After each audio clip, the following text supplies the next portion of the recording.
मैं अब बसद एहतराम गुजारिश करूंगा जनाब मोहम्मद हमीद शाहिद साहब मुमताज़ दानिश्वर हैं, फिक्शन राइटर हैं जनाब मोहम्मद हमीद शाहिद साहब।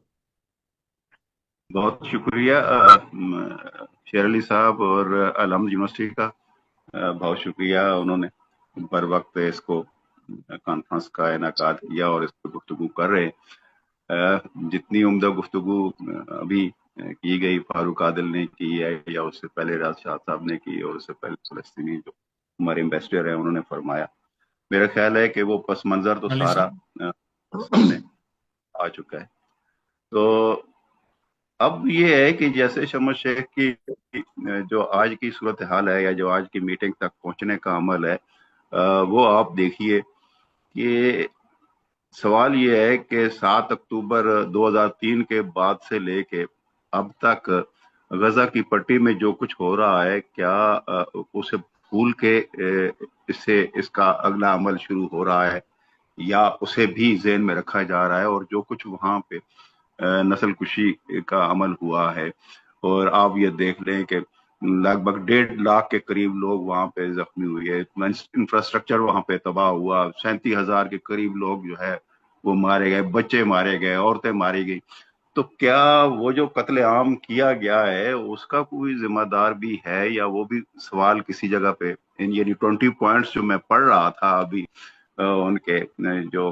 इस हवाले से पेश किए गए अमेरिकन सदर की तरफ से, तो वो तो अगरचे ये कह रहे हैं, अभी फारूक साहब ने जैसे कहा, फारूक आदिल साहब ने, कि वो 20 पॉइंट्स पे हमास भी एग्री है, लेकिन हमास की तरफ से बहरहाल ये कहा जा रहा है, बार बार ये कहा जा रहा है कि इसमें कुछ चीजें हैं जिनके ऊपर हम उनके तहफुजात मौजूद हैं, और वो तहफुजात ये हैं कि वो इनको गैर मुसल्लह किया जाना हमास को है उसके ऊपर वो उनके तहफुज मौजूद। और दूसरा ये है कि जो गारंटी है वो किस हद तक दी जा सकती है उन मालिक की तरफ से जो आज वहां पे जमा हो रहे हैं। सवाल ये है कि गजा की पट्टी में ये जो 2 साल पिछले गुजरे हैं, उसका मुस्लिम ममालिक की तरफ से क्या कुछ हुआ? मेरा ख्याल है कि उसका असर जिनकी तरफ से होना चाहिए था, पहले उस तरफ भी तवज्जो दी जानी चाहिए कि क्या मुस्लिम ममालिक के अंदर उस तरह का रद्द अमल अवामी आया, नहीं आया। और ये जो रद्द अमल आया है वो मगरब की तरफ से और दूसरे ममालिक की तरफ से इतना शदीद आया है कि ये इस मुआहदे की तरफ पेश रफ्त होने लगी। मुझे तो यूं लगता है कि अगर ये इस मरहले पे इसे भी नजर में रखा जाना चाहिए कि कहीं ऐसा तो नहीं कि वो जो रद्द अमल था उसको रिलीज करने का एक या किसी हद तक उस पूरे सूरत हाल को काम डाउन करने के लिए ये सारा कुछ एक प्रोसेस शुरू किया गया है। और इसके अब इसलिए उसकी मैं वजह ये बताता हूँ जिसकी तरफ अभी फारूक आदिल ने बजा तौर पर कहा है कि आप जब अक़वाम मुत्तहिदा के अंदर जाते हैं, सलामती कौंसिल के अंदर जाते हैं, और वही मुल्क जो वीटो कर रहा है, बार बार इसराइल को सपोर्ट कर रहा है और उसकी पुष्पनाई कर रहा है, उनको असला सप्लाई कर रहा है, और उनके सारे हर मरहले पे उनको तहफ़्फ़ुज़ फराहम कर रहा है, आलमी अदालत की तरफ से जो फैसले आते हैं उनको भी उनसे बचाने की कोशिश कर रहा है, तो इसका मतलब ये है कि इस एक ऐसे आप मुल्क के या ऐसे सरबराह के जो जो सालसी आप कबूल कर रहे हैं, या उसकी सालसी में ये सारा कुछ होने जा रहा है, जिसका अपना जो वजन है वो इसराइल के पलड़े में जा रहा है। और शायद इस पूरी खूनरेजी के पीछे भी अगर किसी का हाथ नजर आता है तो वो यही है, कहीं ऐसा ना हो कि ये जो फिजा बनी हुई है आलमी सतह पे, जिसमें इसराइल अकेला हो गया है,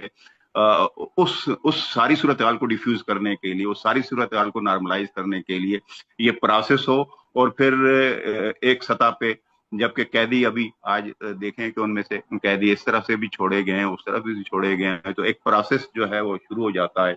और येलो लाइन तक वो पीछे हट गई हैं। लेकिन वो पूरी तरह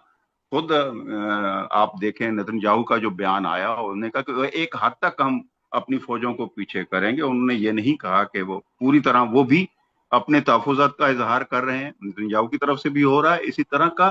तहफुजात का इजहार। बहरहाल حماس کی طرف سے بھی ہو رہا ہے. تو یہ ساری صورتحال کو سامنے رکھتے ہوئے یہ دیکھا جانا چاہیے. میں سمجھتا ہوں کہ میں یہ نہیں کہتا کہ پروسیس اس کا عمل شروع نہ ہو اور یہ بہتر نہیں ہے. یہ خوش آئند ہے کہ وہاں گولی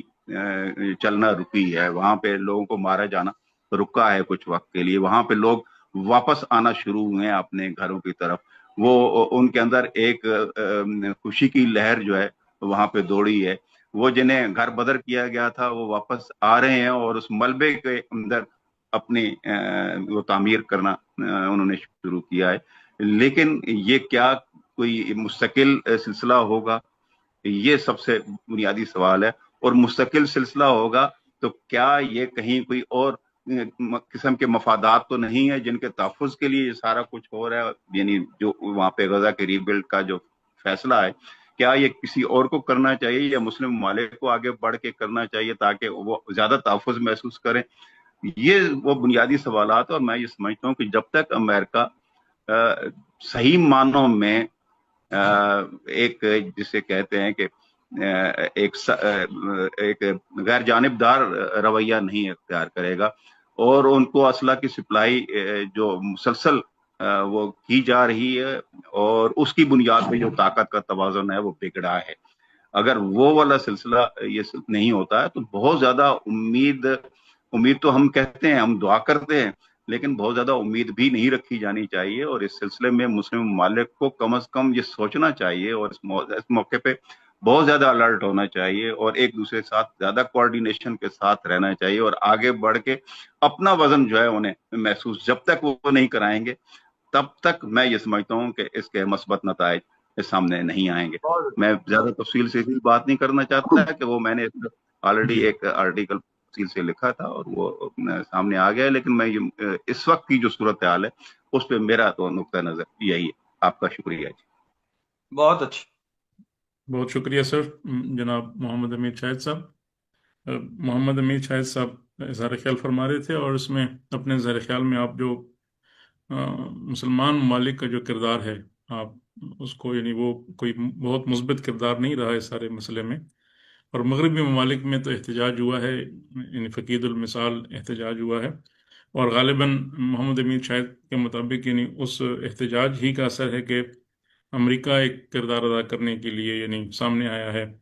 اور ایک معاہدہ ہونے جا رہا ہے اور ایک امن کی یعنی عارضی سی فضا یعنی وہاں قائم ہو رہی ہے. لیکن محمد امید شاہد صاحب کا یہ کہنا بہت امپورٹنٹ ہے کہ یعنی آیا یعنی مستقل حل یعنی کب سامنے آئے گا, جس طرح بھی ایمبیسڈر صاحب بھی بتا رہے تھے کہ 2 اسٹیٹ سولوشن یعنی ہونا چاہیے, 2 ریاستیں بنے خود مختار اور آزاد, اور وہاں پر ایک کنڈیوسو انوائرمنٹ ہو